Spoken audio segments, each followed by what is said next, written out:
This is your daily dose of all things royal. Then you have the incompetent mayor of Los Angeles. He's neutral, who decided to go to Africa during the fire. So you have this incompetent mayor, and I had it out with her the night when I got, right after the fire, I went there. She said, we're working on it so that we can have everybody starting to build within 2 or 3 years. Remember that? I said, you mean 2 or 3 days? No, I mean 2 or 3 years. And the place went crazy. Well, they still haven't gotten their permits. But based on Mr. Hawkins' testimony, you'd kind of think that the federal government is the primary one responsible for preventing disasters and making sure that everything goes well afterwards. I think it has it completely backwards.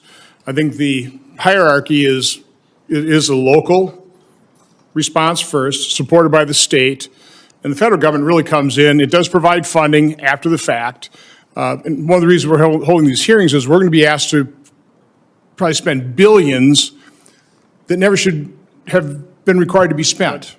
Had the state, both chiefs, I don't think even in your written testimony you really addressed the fact that the reservoirs weren't filled, that the brush and the combustibles weren't managed, weren't taken care of. So we'll start with you, Chief Butler. Can you talk, what do you know about what happened with the reservoirs and why you didn't have proper water resources? Excellent question. Make sure is your mic on? Sorry about that. Excellent question. In my experience, being an incident commander, anytime there is a water infrastructure issue, the first and foremost thing I do is ensure that the systems that I'm going to be in charge of are operating, number one. That involves engaged with all the department agencies involved in the city. I've had incidents where water mains were going to be shut off. And my expectation was to city government as an incident commander is that if you're going to shut it off, you shall have 15 water trucks standing by. And then that shut off will not last more than 36 hours. So the infrastructure will amplify the issues. Weaknesses will amplify the issues. But let's talk specifically. In Palisades, yes, there were 2 reservoirs. They were both empty, correct? And they were empty for how long? The San Ynez Reservoir was empty, I believe, for about 11 months. And that the one that they were repairing the cover? The cover on it was being repaired, and it was one of the primary helicopter filling reservoirs that we use in the city. And they had another reservoir that could have been available that also was empty. I wasn't familiar. I think it's Chautauqua, but to your point, infrastructure like that should have water in it, pressure in it, and ready to go. What is the situation with the water? Obviously, in Palisades, ran out last night in the hydrants. I was talking to the firefighter on this block. They left because there was no water in the hydrant here. The local folks are trying to figure that out. I mean, just when you have a system that's not dissimilar to what we've seen in other extraordinarily large-scale fires, whether it be pipe, electricity, or whether it just be the complete overwhelm of the system. I mean, those hydrants are typical for 2 or 3 fires, maybe 1 fire. You have something at this scale, but again, that's going to be determined by the local. Good hearing. Mr. Crawford, just some very quick questions. Did the LA Fire Department fail to complete a thorough mop-up of the Lackham fire, which led to the rekindling of unextinguished roots and embers causing the Palisades fire? Yeah, in my expert opinion, yes, that was one of the major factors is that when the Lockman fire occurred, on early mornings of January 1st, and the fire was extinguished. And as they started to scale down, typically you have patrols. Just my question was, they didn't do a full mop-up? No, they did not. And that's standard practice, right? To do that, you want to make sure that you do that. That's not new, that's best practices, right? You should be doing, there should be a full mop-up of the incident. Right. And they did, the key point is they didn't do it. That's correct. That's do you want to add anything, Mr. Yeah, I sure do. I've done several holdover fires. I've probably done 20 of them. And the operation is this, especially with forecasted winds. You have a fire in the dense vegetation in a hillside community. My expectation is nobody's going to go home for at least 5 days. Water on the ground, digging out the roots and all that. So they failed to follow basic processes that are pretty standard across the industry. Is that fair? Absolutely. Just quick yes or no? Absolute failure. Okay. All right, the next one is, did the state parks ignore signs of unextinguished smoke embers after the LA Fire Department left the Latcham fire site and fail to monitor it proactively? Well, let's just look at this. The responsibility is not with the state parks. I understand it's their particular territory, but the responsibility for extinguishment lies with the Los Angeles Fire Department. It lies within the mountainous zone of Santa Monica Mountains. And so I've written the agreement between the state parks that who is responsible for monitoring that. So in my opinion, even if a state officer shows up and I'm a chief officer on scene, I'm fully responsible for that fire if it reignites. Gotcha. So I'm going to continue to maintain my people there and include my superiors all the way up as far as the top. But let them know to be, that's the case. sorry to interrupt, but to be clear, they did not do that. That's correct. And Butler, I know you're aware the LA Fire Department has been a political lightning rod over the past, few decades. It seems like it's always in the news over some hot button issue like race, gender, or vaccine mandates. Can you talk about the politicization of the department by city leaders, and has it caused any problems? For me, everything's about operations. And the operations of the department, it's about doing your job, accountability, and all the pieces that make us good at our craft. And so external forces on the department, whether it be the political influence or whatnot, they do have an impact. Personally, for me, what I've always focused on myself is the value that you need to know your job first above all else, and that being good at your job is really what defines our success. In terms of the outside political discussions of the department, racism, discrimination, all those aspects, the department has had a long history of discrimination since the 50s. But what I've seen personally, too, is that it's a department that's pretty diverse and works hard together. For me, the piece of the department most important to me as a command officer is that we get the support to make sure the people that are in the right places are qualified and competent to do the job, and that their qualifications are rigorously scrutinized. Because at the end of the day, that's what matters most. And that's my position on it. Chief Crawford, early draft of the fire department's after-action report for the Palisades fire contained a frank discussion about the failure to pre-deploy assets and keep firefighters on duty.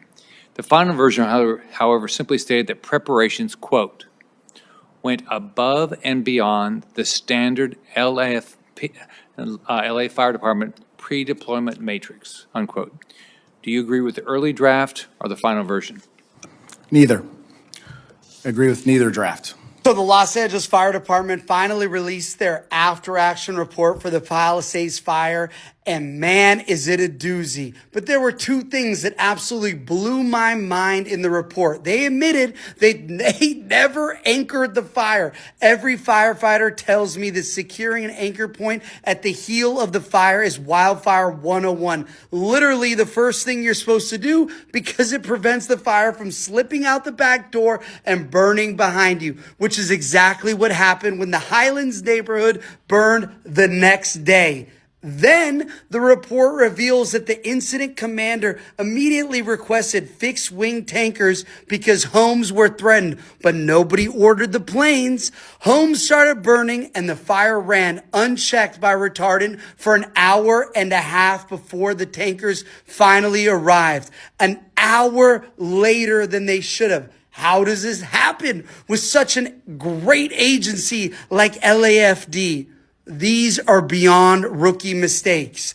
Well, Karen Bass cut $17 million from the budget and gave it to homeless drug addicts instead. The very homeless drug addicts that tie up the LAFD firefighters with constant medical calls so they can't respond to fires. When Mayor Karen Bass slashes their funding, then prioritizes equity instead of competency, these are the kinds of crazy errors that fall through the cracks. It wasn't hurricane winds that screwed these guys. It was the cruel incompetence of Mayor Karen Bass, who sabotaged this once great agency and left us all to burn. If I could add to that, in the report I provided, I have some bar charts, but basically the department deployed less than half of what was normal and customary. And I You just might want to picked, explain what happened. I mean, you went back and looked at history and then look at what they allocated for the Palisades fire, and it was different. it was absolutely different. It was absolutely at a scale that I have never seen in my career. And the notion to go above and beyond, I mean, that, I think for the community, it's a completely different narrative to see what they lost and then to hear someone they went above and beyond. All that she'd been looking for in her home was the t-shirt from the Billie Eilish concert that she had just gone to that she left in the washing machine or the dryer. And of course, they now see their home and the washing machine and the dryer are ash. They're not there anymore. It's signed for her. Is that a thing? A lunchbox thing? I don't know. This is when I feel really old. Did the mayor approve overtime for the firefighters to pre-deploy to Palisades? So that was actually one of the fiscal concerns, is that I don't believe, in my opinion, what's happened is they never reached the mayor's office of the request. They used their own particular budget, line item for overtime. And so trying to save those fiscal savings, is one of the reasons why they didn't pre-deploy. So the money that they saved on overtime cost how much? Billions of dollars, that then now they're coming here to the federal government to ask us to bail them out for their own incompetence. I guess I'd ask any of the three of you want to answer the question. Actually, even if he's willing, ask the former governor of Florida the same question.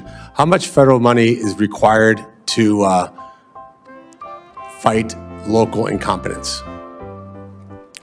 That's like what's the dollar value? Yeah. Like if you have completely incompetent local leaders and state leaders, how much money does it take to overcome that incompetence? Well, let me just add to the record how little it would have cost to actually hire the right amount of staffing.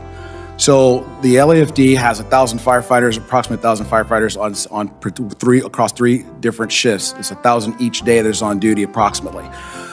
All it would have taken was 126 personnel to staff 42 additional engines to put those on the street. And I'm not saying that would have stopped the fire. No, it would not. What's the total there? It would have, do the math for the three viewers. I don't have the exact number, Senator, but it definitely would have been a lot less. $2 million bucks? It would have been a lot less. A couple $1 million bucks. So the taxpayers of Ohio are willing to pay 1/49th of the $2 million. That's what the offer is from the state of Ohio to help the state of California.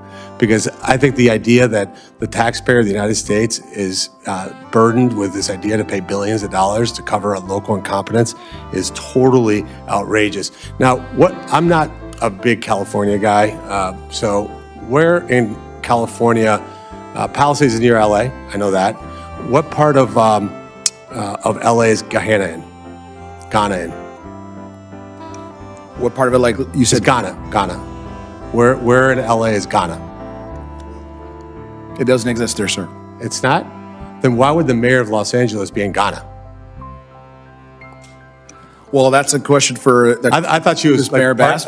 She must have been there prepared. Like I look at what my colleague here, Senator Scott, did when he was governor of Florida, what Governor DeSantis did, being on the ground every day, managing the troops, making certain that you were ready before the storm, during the storm, after the storm. You look at Florida, where they rebuilt basically the west coast of Florida in a period of time that seemed unbelievable, but he was there. The governor was probably having some sort of fancy dinner at whatever that restaurant that he eats at in California that he doesn't let other people go out to eat during COVID. The mayor of Los Angeles is in a different continent. And then they all come back and come here to the federal government and say, oh, we are complete idiots. Would you mind handing over $36 billion? And then I'm just a little disappointed in my colleague from Connecticut saying, well, the problem is that we didn't give them the money fast enough. Why would we reward that level of bad behavior? I don't even understand this conversation. Are any of you familiar with the lawsuits that are going on now? And the request from the citizens of California requesting the federal government take over this? Because the fire happened, which was avoidable, as my colleague from Wisconsin has clearly laid out.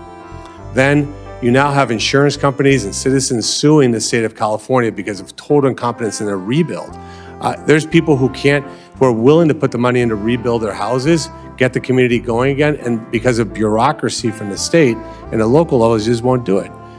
I mean, this is totally outrageous. What's even more outrageous, and I'll end and give my time back on this, is what's so outrageous is that somebody who has such an incredible track record at being so bad at their job, as governor of California, only in the world of politics can you say, hey, take my incompetence that was highlighted for the world to see in California and make me president of the United States.